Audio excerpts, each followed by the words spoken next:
Challenges their quarterback with the way he scrambles.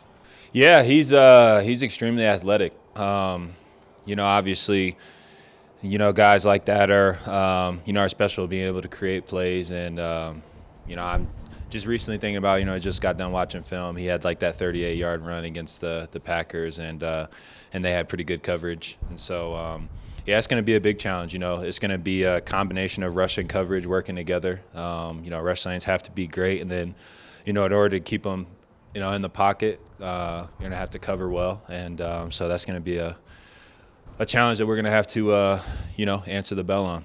Justin, I know you were very busy during these extra couple days off, but what do you sense does the team feel refreshed, kind of reset after these couple extra days off? Yeah, for sure. We know what's going on, obviously, the last 4 weeks and what's been happening. And so guys are excited, to come back home and, start things off on the right note and get a win at home. Was it nice to see two linebackers be brought in kind of midstream here to help you out at a spot that you really hurt? Yeah, injuries happen all over the league, and that's the tough thing about it. But guys know that we gotta have to rally, and you don't get an asterisk next to a loss because guys are hurt or you're not having X amount of starters or things like that. So I'm glad we got some guys that can be able to come in and help us and plug in and help us to play fast. But by no means can we use that as an excuse, and we just got to find ways to win football games. Justin, Pat has been particularly good in deep coverage down the field. What's just been your impression, kind of from your vantage point back there, of what has helped him succeed so well in that specific facet of the game? Yeah, he has that humble confidence. He's not afraid of the big moment, no matter who he's going up against. And obviously, I think that's showing in his play. And, it's one of the reasons, many of reasons why, he went as high as he did. And, we're super fortunate that we had the opportunity to play with him because he's a difference maker while he's out there, playing man coverage and doing the things that he does. And so I'm extremely, happy for him. And I know he's going to continue to just keep, getting better and better. Justin, you've talked in the past about your respect for Vic and how much he's helped your personal career. I'm wondering, behind closed doors, have you guys had conversations as a leader about how to get this defense back on track? What maybe gives you confidence or faith in Vic that he can get you guys back on track where you guys were? Yeah, we've had a lot of meetings. I've had, meetings with Vic. I've had meetings with, Ed. I've had meetings with Beak and CP and, Jack and Vaughn. And, we just been meeting like crazy, just trying to figure out, what can we do? What are the little differences we need to make?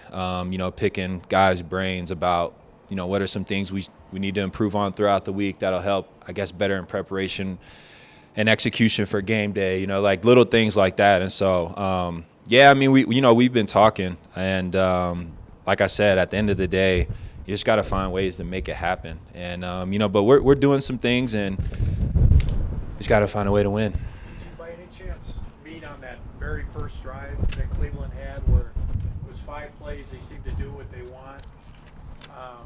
But did they just mix it up? Were you guys confused on the play calling?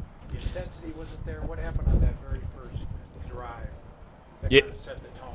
Yeah, I think on the first drive, it's a combination of us missing little details within what we do defensively. Not any one guy, but just one or two positions out of the 11, and 9 guys do things right, and the 2 that don't, we end up being out of position to make easy plays. Instead of a 1-yard gain, it's a 9-yard gain or an 8-yard gain, and little things like that creep up. Then you get the team, then they get some momentum going, and they had some good play calls too. Times we got aggressive and they threw screens and things like that. But at the end of the day, it's about us and what we can control, and we just didn't come out as.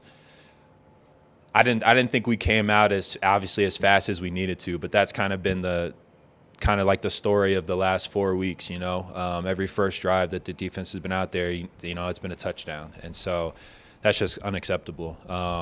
Like I said, and those are types of things that we've been talking about. What do we got to do? What do we feel comfortable about doing? How do we get off to a faster start, especially if we're going to be the ones that want to go take the field first, right? Give our give our home team, home stadium, our offense some momentum. If we're going to go out there first, we got to be able to execute. So those are some of the things we've been talking about.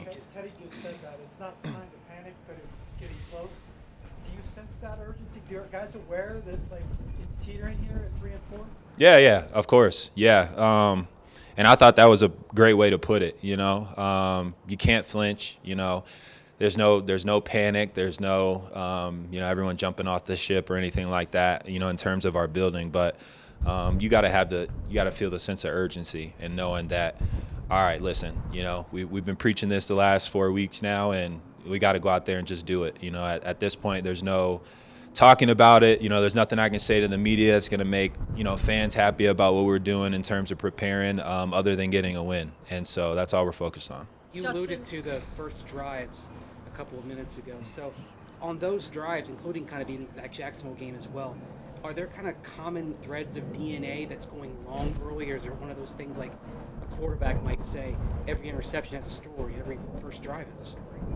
I mean, every first drive for sure has a story, right? Like there's always the what ifs. Like if we get this one play stopped and now it's 2nd and 10 instead of 2nd and 3, the whole drive changes, right? But within every first drive is a story. There's also we just didn't play nearly as good enough as we have in the past, and in those first drives, or for that matter, the rest of the game. Alluding to the Jacksonville game, that first drive was not good at all. Then the rest of the game, guys were settled. You found ways to match energy and things like that, and so those are the things that you need to be able to do that from the jump, and whatever that is, guys. We need to match the sense of urgency. Maybe the sense of urgency isn't there.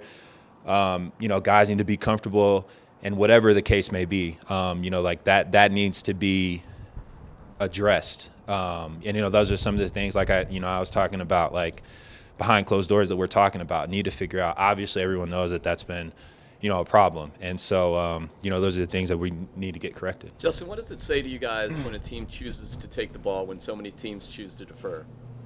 Yeah, that's obviously a statement, right? Like we talked about, a team decides to take the ball. That's obviously a show of okay, well, we need to take advantage of the fact that this team hasn't been able to start fast, right? And then, that gives all the momentum in the world when they answer that bell. And so I just think that's, that's a shot at what you're doing. And, you got to take that personal and be upset about it. And I love our guys in our room, man. I do a lot, and we just got to find a way to answer that. Justin, obviously being a parent is amazing. Being a girl dad seems to be so special to you. Now it's times two for you. Just how special is it, and what advice do you have to other girl dads? Yeah, being a girl dad is the best. I think I really I loved my daughter. Unfortunately, I'm saying I love my daughter before the unfortunate passing of Kobe, but then I think just really diving into his perspective on people are asking him, well, what about a boy, and things like that, and Kobe was my sports idol growing up, and so I just look back at those interviews, and I already loved my daughter, but then it really hit me man, there's something about investing as a dad, as a man into your daughter's life that is just such a special bond. Something that's so sacred and it's cherishing. And I'm just blessed beyond measure, that I have 2 little ones now. And, it's scary thinking about the world that I have to raise them in. But nonetheless, just thankful for God and his blessing over, our family's lives. And, man, I'm just extremely thankful. And I'm just hoping they can be, half the woman their mom is, and they'll be okay. Just a couple more. Hitting on how you, some of the other defensive players, help them settle in. It's probably we see a lot of time inside back, or how do you help them just kind of get up to speed? Yeah. I mean, he's already a special player. Anyone that's paid attention to the Rams defense knows that. He flies around, he makes plays.